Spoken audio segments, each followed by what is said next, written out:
얼마 전 마리키리 뮤지컬을 보고 왔습니다. 굉장히 유명한 과학자임에도 불구하고 마리키리라는 이름이 조금 낯설더라고요. 항상 책에서는 퀴리 부인이라고 배웠었으니까요. 어렸을 때 집에서 읽던 위인전의 이름도 마리퀴리가 아니라 퀴리 부인이었습니다. 퀴리 부인? 퀴리는 마리의 남편 성이에요. 그러니까 이름이 아니라 뭐 박씨 부인, 김씨의 아내, 뭐 정씨의 남편 이런 식으로 불리고 있었던 겁니다. 아니 그래도 위인을 그 사람도 이름이 있는데 이름도 안 불러주고 뭐 김씨의 부인 뭐 이렇게 부르고 있던 겁니다. 너무하지 않습니까? 라듐을 발견한 과학자의 이름은 퀴리 부인이 아니라 마리 퀴리입니다. 그래서 오늘은 마리 퀴리의 일생에 대해 한번 알아볼까 합니다.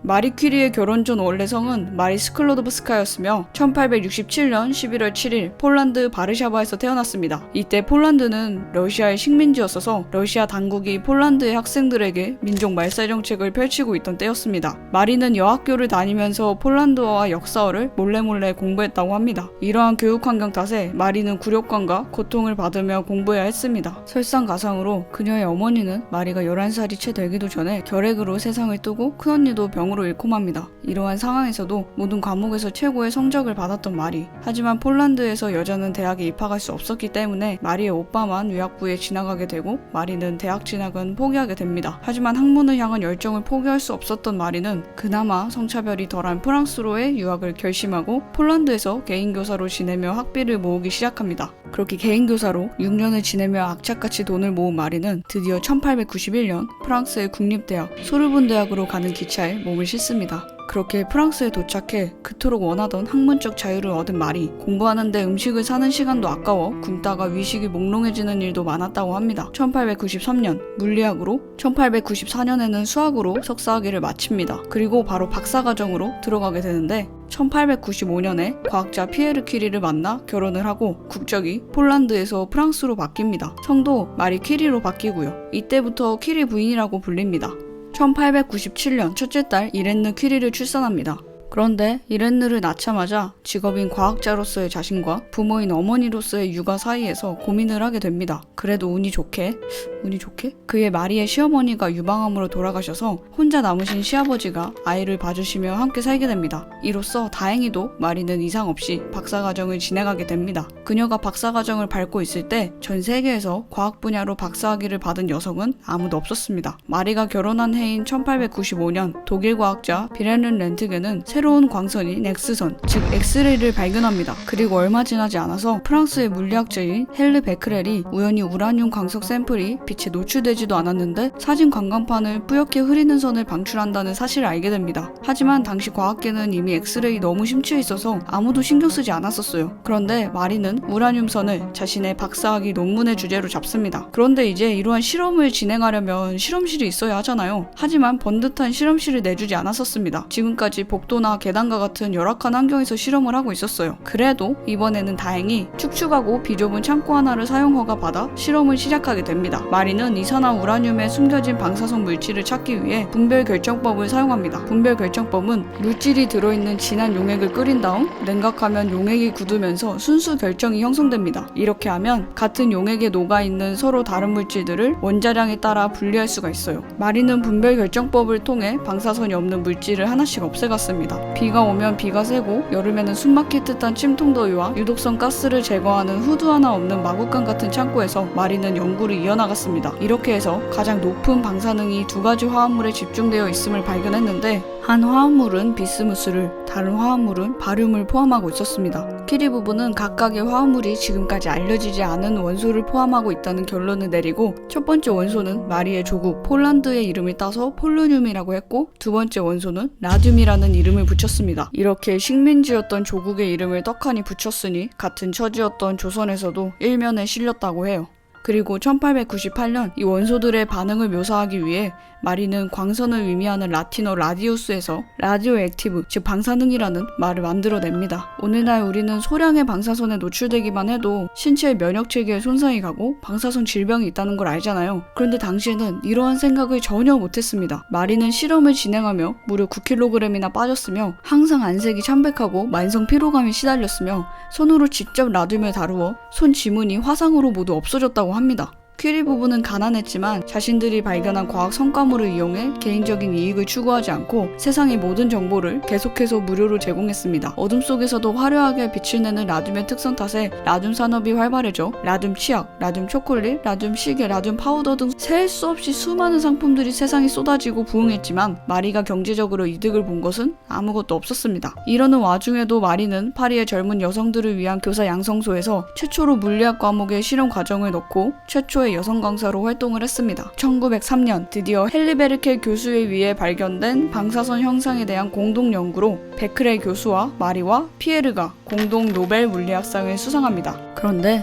사실 프랑스 과학 아카데미는 마리를 제외하고 베크렐과 피에르 큐리만 노벨상 수상자로 정하도록 노벨상 지명위원회에 압력을 넣고 있었어요. 이 사실을 안 남편 피에르 큐리가 자신의 아내도 함께 받았으면 합니다 하고 답장을 보내 그마저도 마리 큐리라는 번듯이 있는 본인의 이름이 아니라 피에르 큐리의 부인이다 하는 뜻의 큐리 부인으로 시상하게 됩니다. 또 당시에는 저명한 과학자들과 엘리트들이 대다수인 청중 앞에서 여성이 강연하는 건 허락되지 않았기 때문에 라듐에 대한 강연을 모두 피에르 큐리가 대신했다고 하네요. 그리고 1904년 둘째 딸 이브 큐리를 출산합니다. 그 2년 뒤인 1906년 방사능 피폭으로 이미 허약해질 대로 허약해진 남편 피에르 큐리는 마차 사고로 그만 죽게 됩니다. 하지만 남편이 살아있을 때 종종 했던 내가 없더라도 연구는 계속해야 한다라는 말을 새기며 남편이 죽은 해인 1906년 마리는 파리 소르본 대학교의 최초의 여성 교수가 됩니다. 이때 적절한 연구 자리를 찾던 젊은 과학자인 아인슈타인에게 어렵게 시간을 내서 취리에 대학 추천서도 써줬다고 해요. 이렇게 노벨상도 받고 대학 교수로 활동하던 마리. 하지만 1910년 두 손녀를 길러주시던 시아버지가 돌아가시면서 마리는 육아와 일을 병행하기 시작합니다. 하지만 그 와중에도 마리는 라듐이 물질이 아니라 납과 5개의 헬륨 원자들의 화합물일 뿐이라는 켈빈경의 가설에 맞서 드디어 순수 라듐 금속을 분리하는 데 성공합니다. 그러니까 켈빈경이 잘못된 가설을 세운 거였죠. 또 방사능의 기본 단위를 킬이라고 부르기로 결정합니다.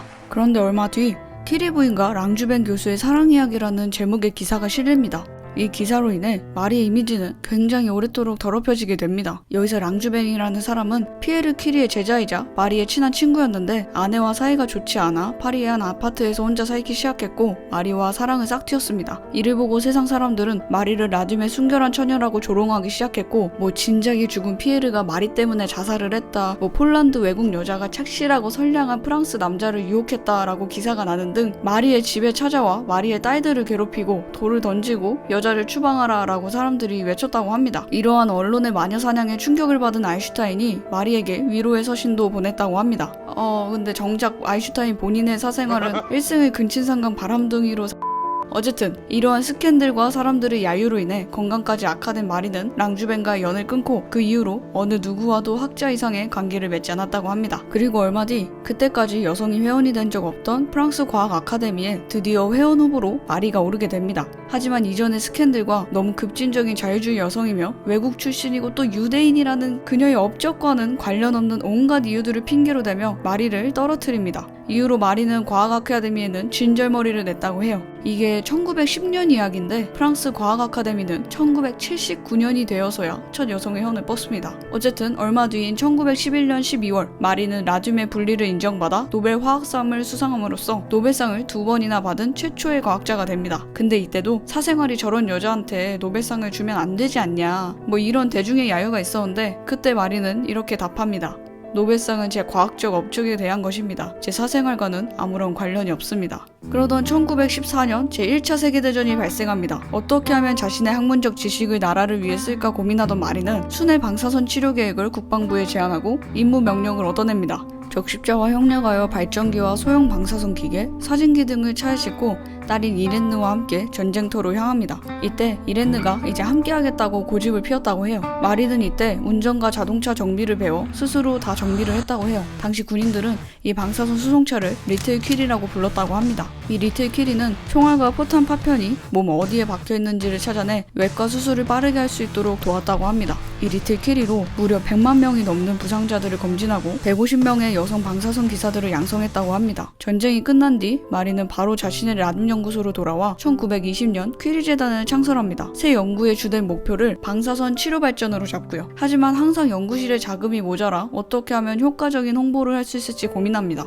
그 얼마 뒤 라듐 연구소에 새로운 운명을 결정하는 중요한 사건이 생깁니다. 마리를 계속 존경해왔던 미국의 여성신문 편집자인 멜로니 매팅글리가 마리를 설득한 끝에 인터뷰를 하게 됩니다. 당시 멜로니의 글을 보면 마리의 환경이 굉장히 충격적이었다고 적혀 있는데요. 다른 과학자들처럼 훌륭한 실험실에서 많은 재정 지원을 받으며 연구하고 있던 것이 아니라 형편없는 연구실과 아파트에서 보잘것없는 연봉을 받으며 일하고 있다는 사실이 굉장히 충격적이었다고 합니다. 심지어 멜로니가 마리에게 당신이 가장 원하는 것이 무엇이냐고 물었을 때 마리가 실험실을 위한 1g의 라듐이라고 답해 굉장한 충격을 받았다고 합니다. 그도 그럴 게 당시 미국에는 무려 50g의 라듐이 있었던 반면 정작 그 원소를 발견한 과학자는 불과 1g의 라듐밖에 가지고 있지 않았던 거니까요. 멜로니는 꼭 마리를 돕겠다고 다짐하게 됩니다. 얼마 뒤 멜로니는 마리 퀴리 라듐 캠페인을 조직합니다. 당시 라듐 1g은 10만 달러, 지금 한국 돈으로 해도 1억 2천만 원이네요. 이 돈을 모으기 위해 미국의 상류층 여성들 모임과 유명한 미국 과학자들을 결합시키고 미국 대통령 주최로 열릴 예정이었던 백악관 리셉션에 마리에게 기증할 1g의 라듐을 위한 자금 모으기 운동을 시작합니다. 또 미국 출판사와 접촉하여 마리에게 저작권료가 지급될 수 있게끔 피에르 퀴리의 전기도 출판시킵니다. 이러한 멜로니의 수고 덕분에 마리 퀴리 라듐 캠페인은 성공적으로 끝났고 마리는 1g의 라듐 외에도 마리의 여생을 위한 연금도 지급받았습니다. 계속 라듐 연구소에서 어머니의 뒤를 이어 방사능을 연구하던 딸 이랜드는 1935년 어머니의 뒤를 이어 노벨 화학상을 수상합니다. 하지만 그녀가 노벨상을 수상하기 반년 전인 1934년 66세의 나이로 어머니 마리는 수십 년간 몸속에 쌓인 방사선으로 인한 백혈병으로 생을 마감하게 됩니다. 이주민으로서 여성으로서 형편없고 가난한 환경에서도 타협 없이 자신의 길을 개척했던 그녀는 인생에 대해서 자신에 대한 확신이 있었습니다.